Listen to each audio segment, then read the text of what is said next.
describe the pride and honor that I feel looking back over all the faces here today and what a career in education has meant to me and the great possibilities that it holds for you.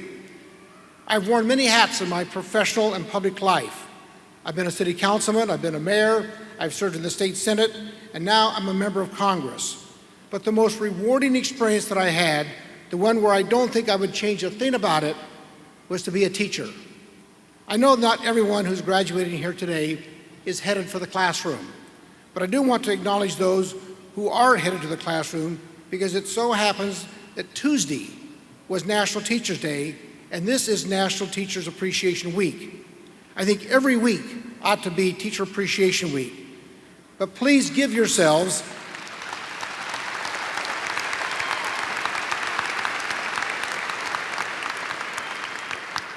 You beat me to it. I was going to ask you all to give an applause for your teachers and all of those who helped guide you to where you are today.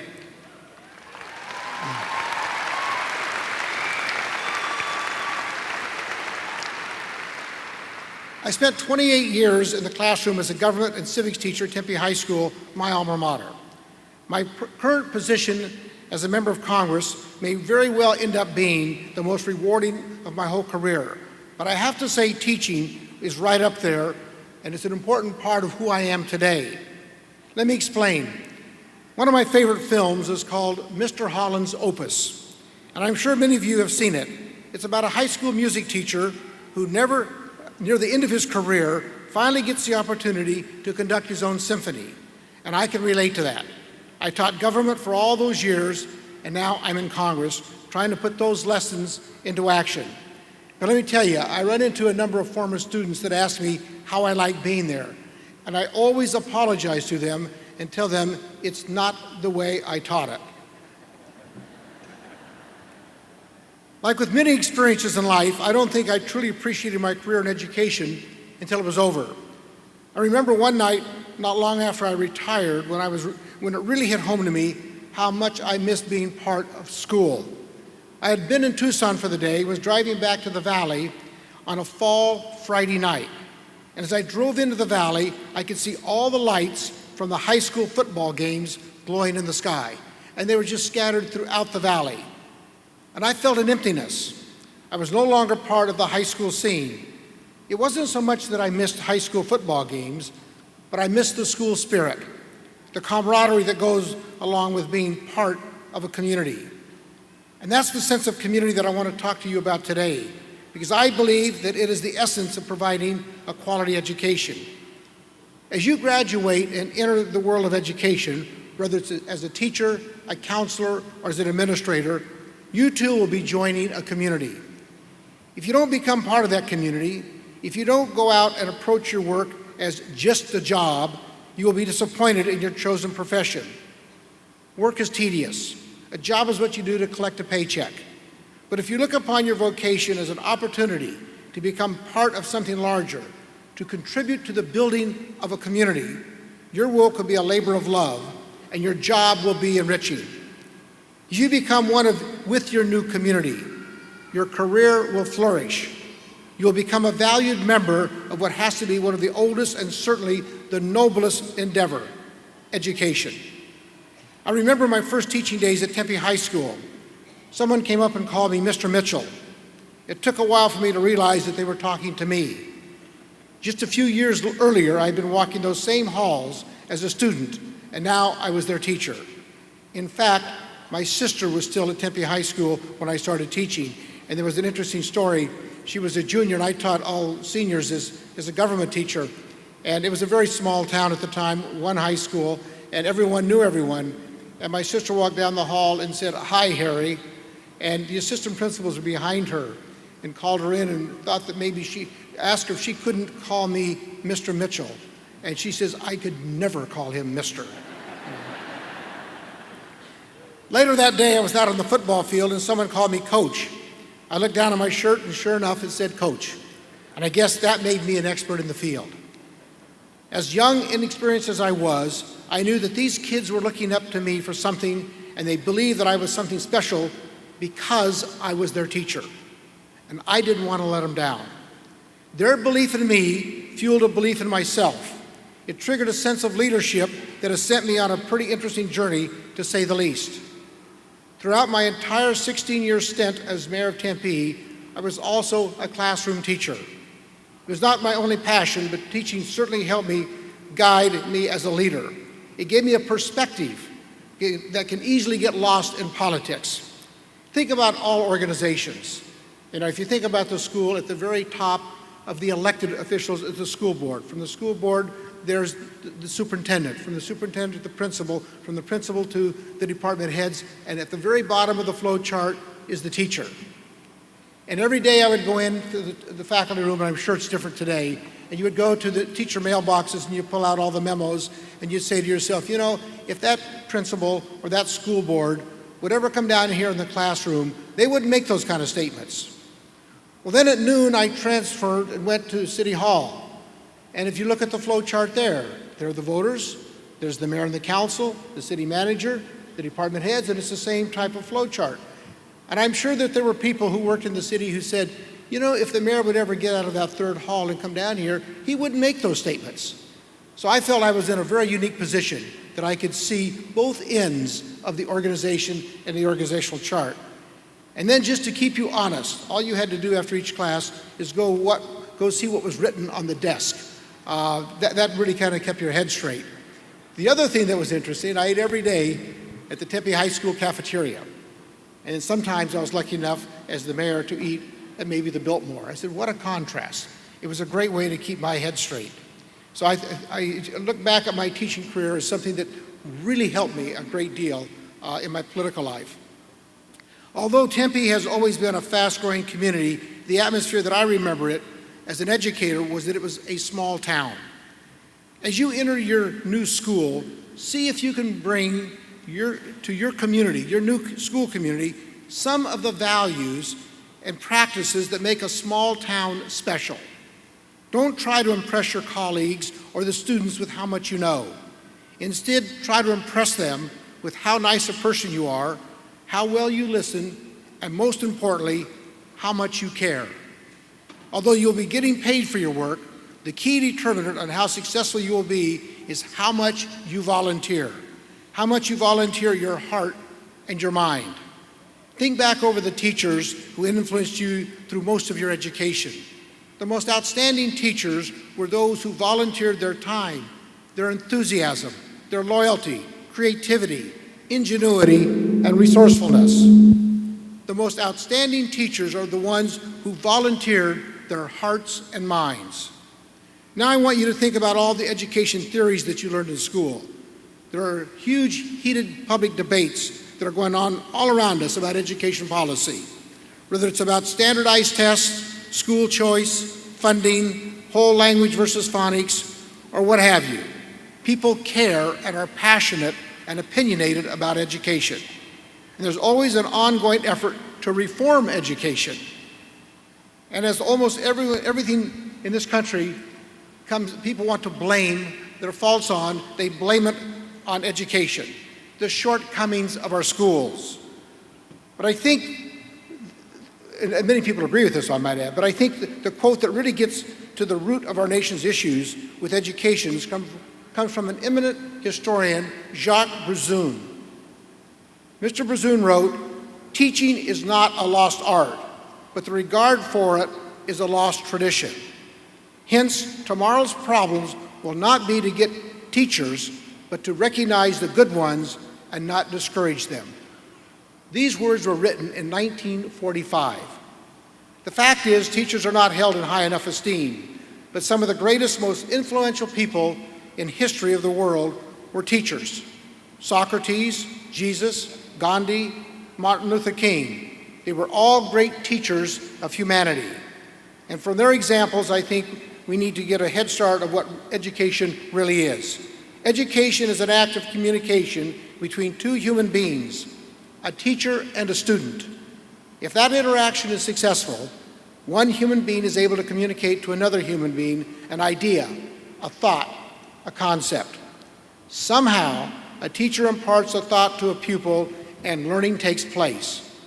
From that interaction, one person influences the life of another. When learning occurs, how it occurs is sometimes mysterious and mystical.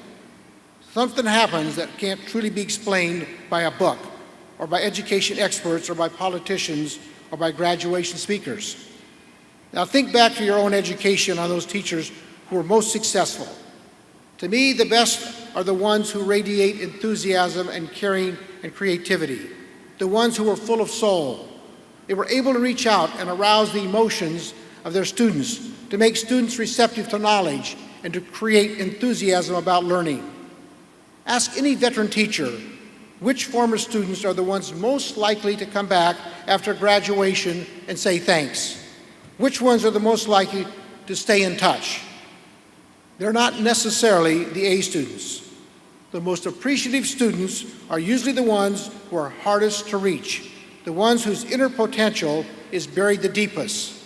They're the ones who teachers had to reach the furthest to touch. It is through connections like these that we build bonds with other people. It is through these connections made by many human people that we begin to build community. Successful teachers make these connections with their students, with their fellow teachers, and with the parents and students. Those connections have the ability to expand in infinite ways. This is how enthusiasm for education is generated. This is how communities are built. This is why it is so important to be enthusiastic, to reach out to others, and to be passionate about being a teacher. Thank you so much, and I wish you the very best.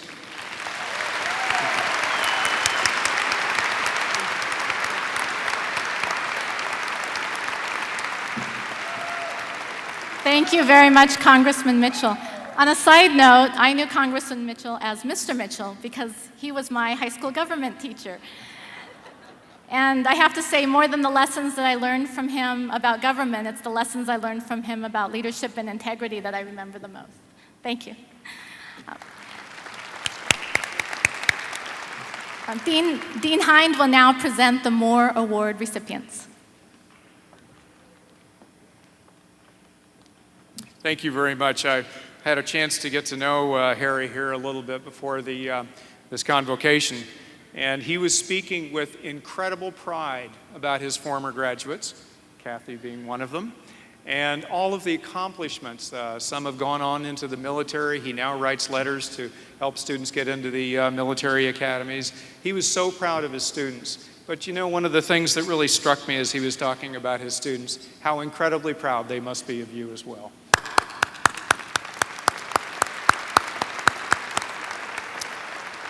We certainly share that pride for all that you've done for not only Tempe, Arizona, but now with the nation as well. I'm very pleased to recognize the graduates who have achieved excellent scholastic records. During their undergraduate years here at the university, they have attained the highest grade point average of the May 2008 graduating class, while completing all work at Arizona State University in no more than 8 semesters. And I'm sure many parents here can appreciate that accomplishment. This year, 34 of ASU's graduating seniors system-wide have reached this achievement, and 2 of them are students here within the Mary Lou Fulton College of Education. In recognition of this accomplishment, it gives me great pleasure to congratulate our spring 2008 Moore Award recipients. As I call your name, please rise for our salute. Laura Carlson is graduating with a bachelor's degree in elementary education, and Amanda Willem has completed her bachelor's degree in special education. Congratulations to you both.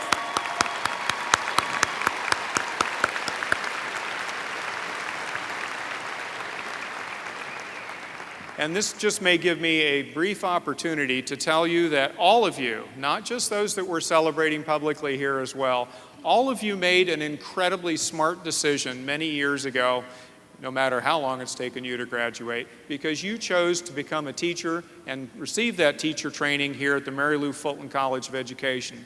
It may interest you now that you are transitioning, and by the way, the word convocation it means celebrating transitions. You are transitioning into becoming an alum. And what that means is that you are now a graduate of one of the most highest ranked public colleges of education in the country. Recent reports place the Mary Lou Fulton College of Education as 16th in the nation. Over 1,000 teacher education programs exist in this country. So congratulations to all of you.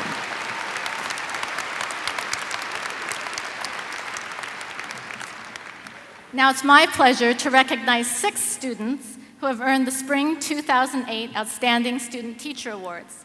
The nominees for this award must prepare packets that include letters of recommendation, an essay on the candidate's reasons for becoming a teacher, a written lesson plan, a video of the candidate carrying out the lesson plan, documentation of community service, leadership, and their grade point average. Award recipients, please stand as I call your names and remain standing so that we may salute you with a round of applause. From Early Childhood Education, Rachel Smith.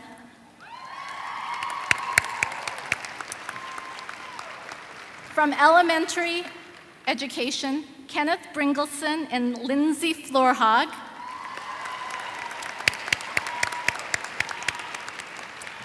From Secondary Education, Jamie Glasson and Delphine Perot. And from Special Education, Kelly Strong. Congratulations to you all.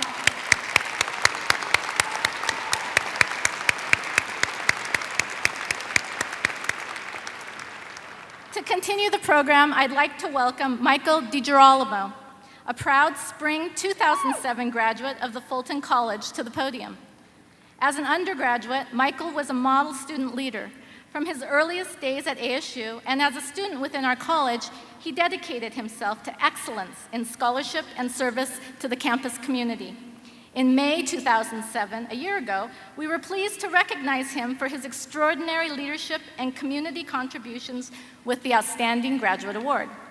We are delighted that Michael has chosen to remain active within the ASU community as an employee, serving as Assistant Community Director for Residential Life with the Barrett Honors College.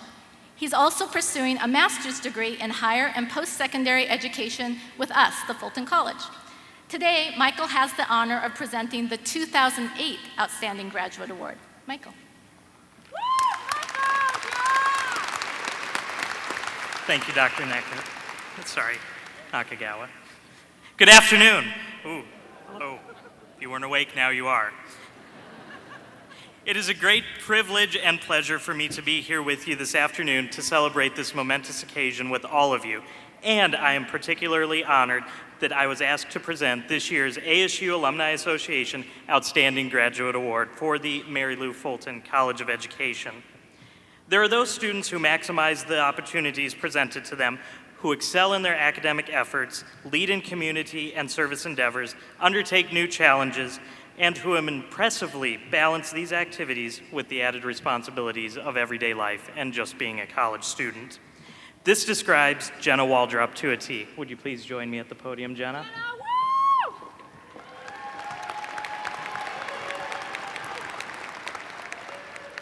Today, Jenna graduates with a bachelor's degree in secondary education social studies with an emphasis in history. While excelling academically throughout her ASU career, Jenna discovered early on that learning experiences available to her were also outside the classroom and would be equally as enriching to her professional and personal development. As a freshman, she was able to live within the Mary Lou Fulton College of Education Living and Learning community, where she became involved in the college and joined student council and served in many other leadership roles, including later student council president.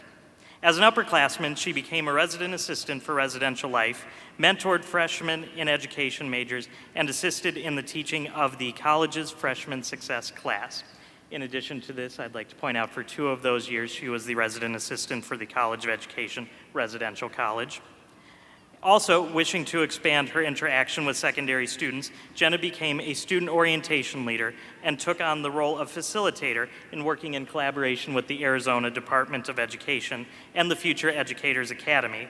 And in addition to her many contributions to ASU, she also found time to give her time and talents within the larger community, including as a Relay for Life team co-captain and committee member. The ASU Alumni Association serves the university by connecting and uniting all alumni and by striving to create a stronger alumni and university community. The association recognizes the achievements of its newest alums by presenting the Outstanding Graduate Award, which highlights exceptional academic performance, skillful attention to meaningful extracurricular activities, and service to the college itself. I, and we all, congratulate Jenna Waldrop on her achievement. We welcome you, Jenna, and the rest of you graduates into the alumni fold and hope you will continue to enrich ASU and your community with your talents, times, and resources. Please help me congratulate our 2008 ASU Alumni Association Outstanding Graduate Award recipient, Ms. Jenna Waldrop.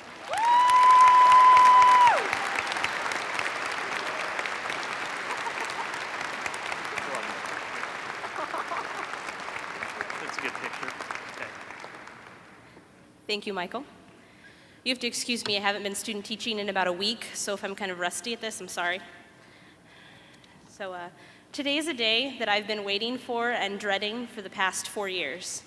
Although I know it's the time to move on from being a college student, I'm reluctant to leave a place that I've come to call home. ASU has provided me an irreplaceable opportunity to not only live, learn, and explore, but meet an amazing group of people that I owe a tremendous amount of gratitude and that have truly changed my life. To the College of Education Office of Student Services, I owe a tremendous amount of gratitude. Whether it be a kind smile or the countless letters of recommendation that you've written me, your support has made a university of over 60,000 seem like a school of 100. To residential life and all the people that I've had the pleasure of living, and better yet becoming friends with, you've truly enhanced every aspect of my experience here. To my friends and the Manzi Floor 2 crew, I owe a type of gratitude that cannot be described. Without you, I wouldn't have had the inside jokes, the late night dinners, and the countless hours of laughter that have made these past 4 years fly by. And lastly, to my family, it may not always be completely obvious, and I may not say it enough, but you truly are the reason I am who I am. And I hope that one day my children will be as proud of me as I'm as proud to you to have you as my parents. And to the class of 2008, you survived student teaching and you've suffered the irreplaceable side effects of procrastination. Congratulations, today is your day. Celebrate your accomplishments and remember, once a Sun Devil, always a Sun Devil.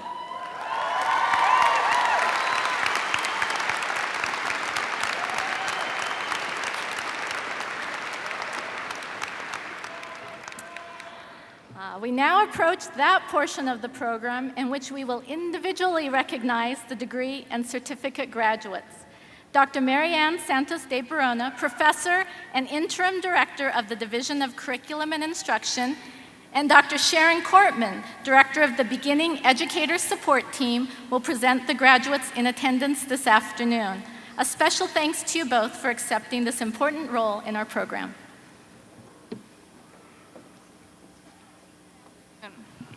Good afternoon. We will begin this portion of the ceremony with the recognition of the doctoral degree graduates.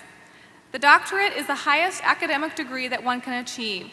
The Doctor of Education and Doctor of Philosophy degrees are awarded by all 3 divisions of the Mary Lou Fulton College of Education. In addition to coursework, doctoral students may need to pass comprehensive examinations and write a book-length dissertation that makes a significant contribution to the profession of education. The individuals preparing to cross the stage to receive congratulations from the Dean are donning the academic hood that is appropriate to the degree, having received the symbolic ritual of investiture at Thursday's university commencement. With the completion of this academic tradition, these graduates are now confirmed as stewards of their disciplines. Doctoral degree recipients, graduates, please rise.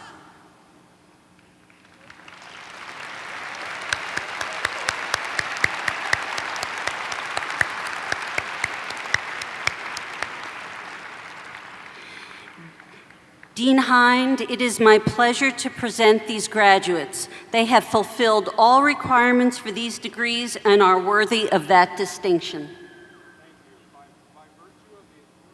By virtue of the authority vested in me by the On the recommendation of the faculty of the Mary Lou Fulton College of Education, it is my privilege to welcome you to the community and company of scholars with all of the rights, honors, privileges, and especially the obligations. Congratulations to you.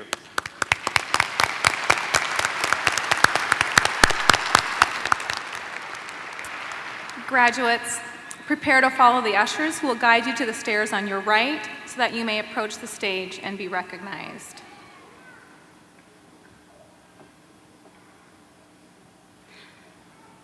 As their names are called, the doctoral graduates will cross the stage to accept the congratulations of Dean Hind while a brief statement regarding their dissertation is read.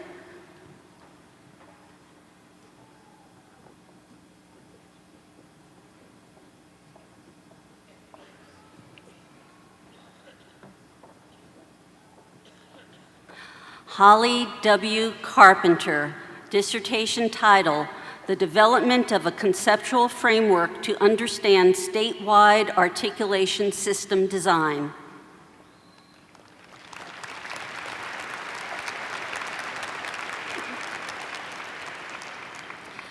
Sarah Catherine Kaiser Moore, dissertation title, Language Policy Implementation, Arizona's SEI Training.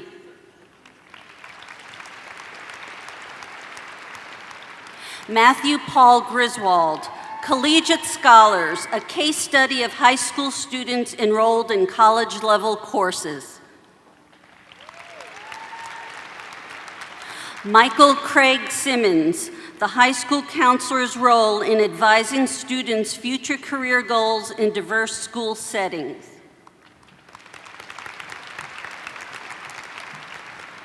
Karen Sue Eager, powerless to effect positive change for the gifted students in an urban school district as revealed through one teacher's heuristic inquiry. Renee Castaneda, the impact of computer-based simulation within an instructional sequence on learner performance in a web-based environment.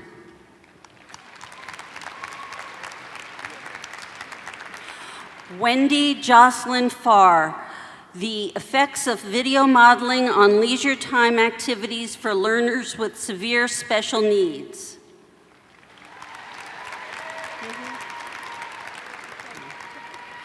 Sharon Ann Chalet, the interaction of assessment format and sex in assessing the knowledge structure coherence of middle school students' understanding of the concept of force.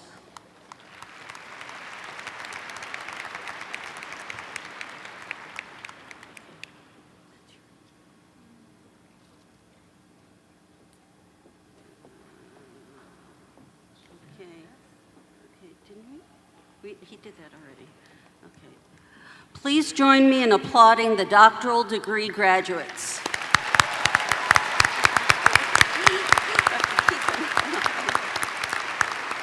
And if I may, I would like to just make a comment here. We're very proud of all of our graduates. We're especially pleased with our PhD and EDD graduates because they are doing the kind of research that truly impacts our professional practice and develops models on how we go about improving our professional practice.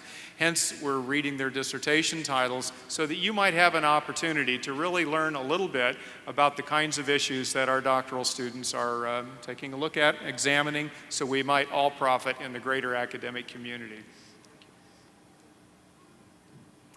At this time, we will begin our recognition of the master's degree graduates.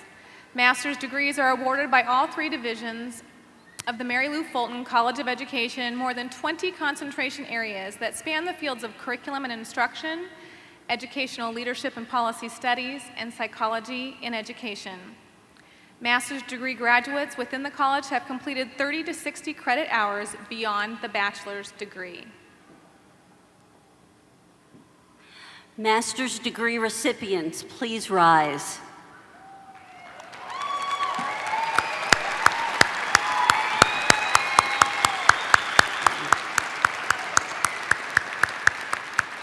It is my pleasure to present these graduates. They have completed all requirements for these degrees and are worthy of the distinction.